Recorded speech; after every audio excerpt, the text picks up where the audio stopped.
Your brand new iPhone deserves the best protection, and the iLune 3-pack screen protector plus 3-pack camera lens protector has you covered.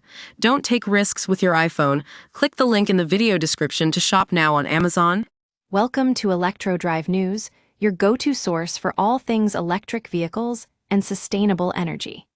In a shocking turn of events, the U.S. Senate has voted to block California's landmark electric car mandate, sending a strong blow to the state's ambitious plan to phase out gas-powered cars.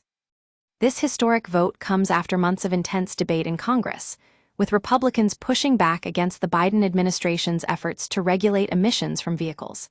But what exactly does this mean for California and the nation?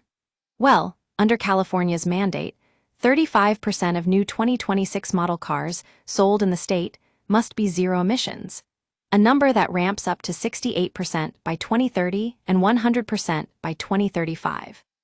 Now, you might be wondering why California is so important when it comes to electric vehicles. It's because the Golden State has been a leader in emissions standards for decades, with its standards for vehicle emissions being some of the most stringent in the nation. But despite this lead, the state still faces significant challenges, from limited charging infrastructure to high upfront costs. The Senate's decision to revoke 3 waivers that the Biden administration granted to California could leave the state scrambling to meet federal health standards for smog and soot.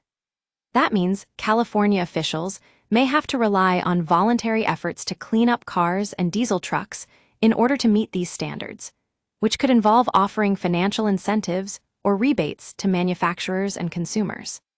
But this decision is not just about California. It's also about the future of electric vehicles nationwide. With millions of Americans still driving gas-powered cars, any move to phase out emissions from these vehicles has significant implications for public health and the environment. The Trump administration has long opposed California's unique authority to set its own limits on emissions from cars and trucks, citing concerns over cost and practicality. But environmentalists say that this decision is a major blow to decades-long efforts to clean up air pollution and reduce greenhouse gases. As one Democratic senator pointed out, this is a major blow to the decades-long public health protections delivered under the Clean Air Act.